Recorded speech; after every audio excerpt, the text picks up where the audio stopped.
એમ આમાં ગમે તે ક્રિયા થતી હોય, બરાબર, પણ તમે કોઈ ભૂમાં છૂટો છો, એ અંદર જો ચોખ્ખો નક્કર વિચાર હોય એ દિલ ભૂ કહેવાય. ક્રિયા છતાં હોય તોય કરવા છતાંય તો વિચાર જુદો છે અને ક્રિયા કરનાર જુદી છે. સમજાય છે? એટલે વિચાર પેજ મેં હોય તો બધી ક્રિયા લોકો ભલે જ જોવે, તમને હસતા જો, રોતા જો, ગમે જો, પણ તમે તો છૂટા છો, ખબર છે ને. એ અંદરની વાત આપણને ખબર હોવી જોઈએ. કોકના આધારે નક્કી ના કરાય. એ તમારો અંતરમે નક્કી કરે. ભગવાન ભક્ત કોણ? બરાબર, બીજું ન છ કરી દે છે. માતા પિતા પુત્ર પરિવાર બધું એ કોણ? માથું આપી દે એ કોણ? હું ને તું એ કહેનાર કોણ છે? હું પણ મૂકવા તૈયાર કોણ છું? એ તો આવો વ્યક્તિ ભાવ એટલે માથું. અને સમર્પિત કે સમર્પિત શું કે તમારે કઈ જોતું જ નથી. વ્યાપક વિચાર છે ને કઈ જોવે માથું હોય. શું કામ મેં કીધું કે જે વ્યાપક અસ્તિત્વ છે એને માથું હોય, વ્યક્તિ માથું હોય, વ્યક્તિ માથું હોય. ત્યાં પુરુષ છો, માથા છે, વાપરો છો, કરો છો, સમજો છો, તો વ્યક્તિ કરો. સમજવાનું નહીં, તે બ્રહ્મછોડ વાત પૂરી થઈ જાય. શું સમજવાનું? શું પામવાનું? શું પરમાત્મા છે છેલ્લે કેન્દ્રમાં. અને નિશ્ચય વગર તો પરમાત્મા આત્મા થતો નથી. પરમાત્મા મળ્યા વગર તો આત્મા મળી આવતું નથી.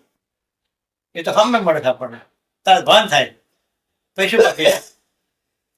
પછી માથું રે. તમે આત્મા છો, ભક્ત છો. જો વ્યક્તિ પણ રૂપ કયું છે સાચું રૂપ? કે જય વિજય નામના ભક્તો હતા. પણ શાસ્ત્ર કહ્યું એટલી ભક્તિ કરી, ઉગ્ર ભક્તિ કરી, ભગવાન પ્રસન્ન છે. બોલ કે અહોનિશ ભગવાન તમારું દર્શન અમને રે, અહોનિશ તમારું દર્શન રે. કેવું વર્જન માંગીએ? અહોનિશ એટલે હંમેશા, નિત્ય, રાત દિવસ ખાલી ના હોય. તમારે દર્શન તો માગ્યું એ ભગવાન કે મારે માગે જ ખરું, અને માગે જ મારે આપવું તો પડે જ.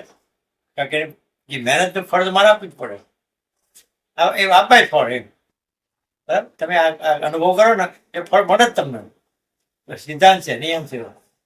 એટલે આને આપ્યું જ એ બરાબર. હવે તો ભગવાન એને ઘેર આવવું પડે,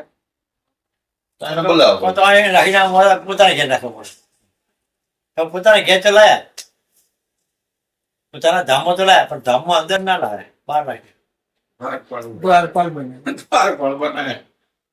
દાળ શું બનાય એ સમજવા જોઈએ કે ધામમાં પ્રવેશી કોણ હકે? વ્યક્તિ પણ ના હોય.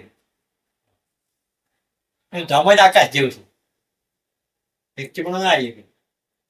ભગવાન પોતે વ્યક્તિ નહીં. ભગવાન પોતે વ્યક્તિ નથી. બરાબર, વ્યક્તિનો દેહ ભલે ધારણ કરે તો ભગવાન વ્યક્તિ નથી. એટલે આ વ્યક્તિ હોય તો હજી આવી ના એ વ્યક્તિ મુકાય ધરાવે. ત્યાં તો ઘણા વર્ષો સુધી, ઘણા સમયકાળ સુધી જય વિજય. બરાબર, એ ભગવાન એમ થયું કે આને આરાને ખબર પડતી નથી મારો પરમ ભક્ત છે અને આટલા મારા દર્શન કર્યા છે, મારે એનું કલ્યાણ તો કરવું જ પડે. મારે એનું કલ્યાણ તો કરવું જ પડે. એના અજ્ઞાની ખબર નહીં પડતી. બરાબર, મારા દર્શન માંગ્યા તે દર્શન થાય છે ને. હવે દર્શનના ફળ રૂપે મારે કંઈક આવવું પડે. હવે એનું અજ્ઞાન તો દેખાતું નથી. પછી એને સંકાદી કૃષિ આગળ શ્રાપ અપાડવાનો પ્રેરણા કરીને. બરાબર, કે જ્યાં તારા ત્રણ દેહનું ત્રણ અહમ રહી ગયા તારા, હું વ્યક્તિ જુદો રહ્યો, ભક્ત અને ભગવાનથી જુદો રહ્યો, તો એ અહમ ત્રણ રહ્યા, એ ત્રણ આસુરી ભાવથી હું મારીશ અને તને આવું કલ્યાણ કરીશ. કે બીજું કે મારનાર નતો, ભગવાનને મારવા પડે. એટલે શું થાય કે ભગવાન મારે. ત્રણ અહમ કયા દાદા? સૂળનું સૂત્રનું કારણ ત્રણ દેહના ત્રણ ત્રણેયની માંગ છે કે મારા અખંડ ભગવાન દર્શન જોઈએ. કાળમાં રાગ હોય, બુદ્ધિમાં ઈચ્છા હોય, મહત્વાકાંક્ષા હોય, સ્થૂળમાં વ્યક્તિ ભાવ હોય. બરાબર. બરાબર, કે હમનો જયારે લય થાય સમજણે કરીને એ મરી ગયું કહેવાય. તો એ આ સ્વરૂપ પ્રગટ થાય. બરાબર? એ વ્યક્તિપણું એ આપણું નથી, એ સમજી લેવાની વાત. અહીંયા એ જ જોવાનું છે કે વ્યક્તિ પણ મારું નથી. દેહમાં વ્યક્તિ પણ હોય એ તમારું નથી. તમે જોનાર એના રાગ, એના ભય, એના મોહ, એના કર્મ, એના ગુણ, એના દોષ બધું કઈ તમારું નહીં. બધું કઈ કરવાનું નહીં. પૂર્ણ રૂપે તમે છો. પૂર્ણતા લાવવાની જરૂર નથી.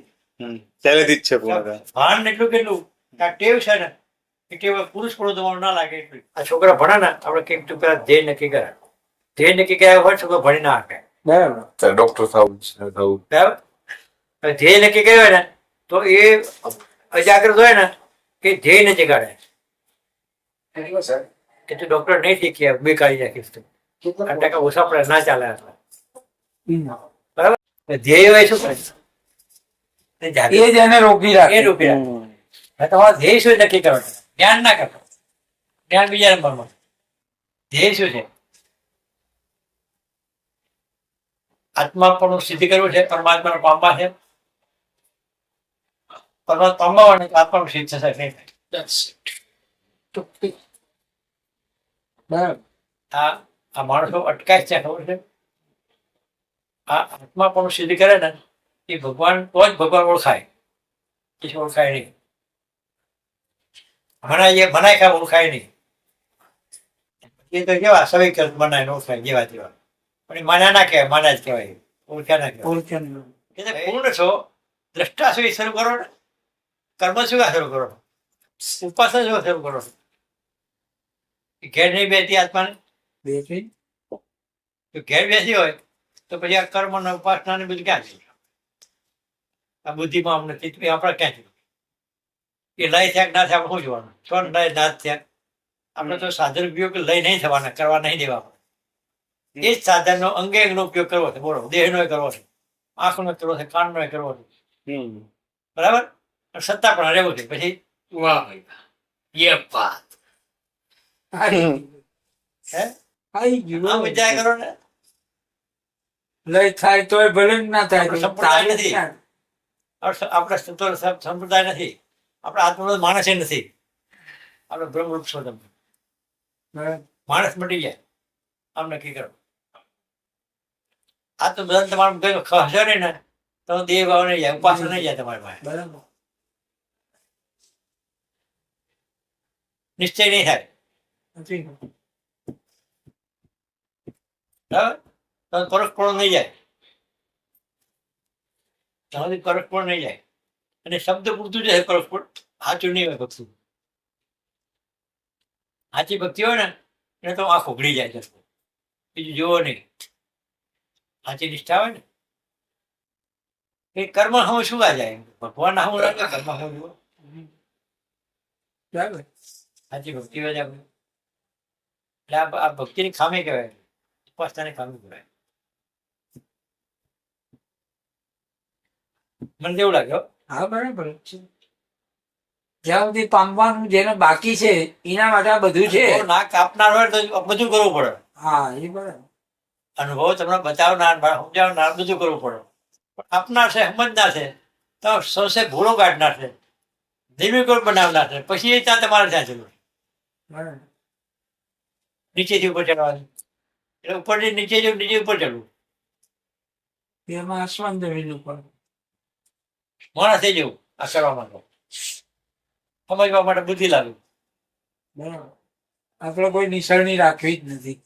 એટલે પછી બુદ્ધિમાં સમજીએ સૂક્ષ્મ શરીર આવે. એટલે જ્ઞાન સમજવાનું બુદ્ધિ જ થાય, સૂક્ષ્મ શરીર કહેવાય. તો શરીરને જ્ઞાન કરી પાછું હું આત્મા છે. બોલો, તે રીતે ખબર ના પડે કે આ શું થાય છે. પછી ભગવાનને સ્મૃતિ લાવીએ કે દરબાર હતા, શાંતવી હતા, કૃષ્ણ હતા, પણ એ ભૂતકાળ જો એ સ્મૃતિ એ દેહ ભાવ કહેવાય. આટલા માટે પરોક્ષની વાત કીધી. ક્ષણ પહેલા 50 કાગળ લખ્યા છે કે ભાઈ જ્યાં સુધી નામમાં નામે હાજર હોય ત્યાં સુધી એની કિંમત, પછી નામને કઈ કિંમત નહીં. બરાબર? જીવ ભાવના આશ્વાસન મૂળનું નામ કહેવાય. દર્શન થાય એટલે એના માટે બધી થાય. અનુભવ માટે કામમાં નહીં. વાત જ્ઞાનની કરે અને બુદ્ધિ અજ્ઞાનમાં રહેવું છે શ્રુતિ યાદ કરે, નામ યાદ કરીને રાખવું. એટલે નથી બધું, કાંઈ નથી. નામ રૂપ પકડવા છે. તો આપણે જય શાંતિ માધવ હું કેમ રાખ્યું છે? ભાઈ મારો વાંધો ત્યાં જ તારે. મારું શું કેવું છે, એ શાંતિ માધવ છે ને એ અમરત્વ છે. કેવું? અમરત્વ છે. બરાબર. આ શાંતિ માધવ જ છે. એ નામ ના જાય, પ્રત્યક્ષ ના જાય, પણ એ જ હાજર હોય તો આપણે શું કહીએ છીએ, આપણે જ્ઞાન કર્યું ને એટલે આપણે થયા. આ નામ વાળો તમે છો ને આ તરુણભાઈ, એ આત્મા છે એ ભગવાન એવું સમજો છો. આ નામ વાળો નહીં, જે એની અંદર તત્વ જે છે જે તત્વ છે ને એ નામ વાળું એ રીતે ઉપાસના હતી એ હાજર થયું. પછી નામ વિખાઈ જવું જોઈએ ને, રૂપ વિખાઈ જવું આ જોઈએ. શાંતિભાઈની વાત છે ને, શાંતિભાઈ વાત કે જ્યાં દરબાર હાજર હતા, દરબાર હાજર હતા. પોતે શરૂઆત તો જીવનની કોઈ પણ હોય ને વ્યક્તિ બરાબર. હવે એ વખત શું થયું કે એની ઉપાસના હતી. જ્યાં પ્રત્યક્ષ સામે હોય તો ઉપાસના હોય. બરાબર. ઉપાસના હતી. ઉપાસના કરતા કરતા કરતા એક ઘેર બેસી જઈ ભાનથી પોતાનું એકરૂપ પ્રાણ ભાનથી અનુભવમાં એવું હતું એકરૂપ પ્રાણ. એટલે આ બધા વાતો કરતા કે શાંતિભાઈ જાય નહીં, આવવાના દે જોડે.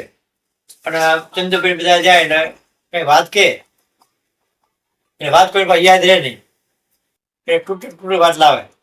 પછી અમૃતલાલ થોડીક વાત કે, પછી ચંદ્રભાઈ કે, થોડીક શિવાભાઈ કે, થોડી સાહેબ કે, શિવાભાઈ સાહેબ બે કઈ પછી બધા વાત કરે એટલે શાંતિભાઈ વાત ગોઠવી કે કામ બીજું કે આ 75% અનુસંધાન આગે, બરાબર. પેલા 25% લઈ આવ્યા. પેલા ટુકડા ટુકડા આવ્યા હોય એમાંથી અનુસંધાન આગે. લઈને કહી દે.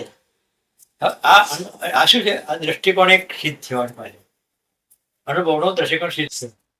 તો તેને આ મુદ્દાથી વાત આખી ભેગી કરી દે ને તો પેલા સાંભળીને નતા કરી ગયા, સાંભળીને તો એ ક્યાં છે અનુસંધાન સતત. ક્યાં એ જુદો છે. આ બુદ્ધિનો એક કળા નથી. આ બરાબર. અનુભવની વાત છે ને બુદ્ધિની મર્યાદા વાળી નથી. નથી. એટલે અંદરથી આવું હાજરીપણું હતું વિચારનું હાજરીપણું હતું. એટલે પ્રકૃતિને વિખી વિખી જોયેલી હતી. હતા ત્યાં તો ભક્ત રૂપે હતા. આનાથી આ પ્રકાશિત થયું છે ને જીવન, એટલે દર્શનમાં એ હતું. છોડ પોતાનો ફૂલ પ્રકાશ હોય તો દર્શનમાં દરબાર હતા. બરાબર. તમે એમાં એ ગયા હતા. હવે એ જયારે દરબારનું એ તિરોધાન થયા અથવા તો અદ્રશ્ય થયા અથવા વ્યાપી ગયા એમ કહીએ આપણે, તો એ જે બળ હતું ને એ પ્રગટ્યું. એ બળ સીધું બહાર આવ્યું. પેલા પુરુષ એક બહાર આવ્યો. હવે એવું હું પોતાનું પણ તો ખોવાઈ જતું તો જ પેલું બહાર આવે. તમે છો ને આપણે વાત કીધી, હવે તમે વ્યક્તિથી વાત કહો, નામરૂપથી વાત કહો કે સ્વરૂપથી વાત કહો, સ્વરૂપથી.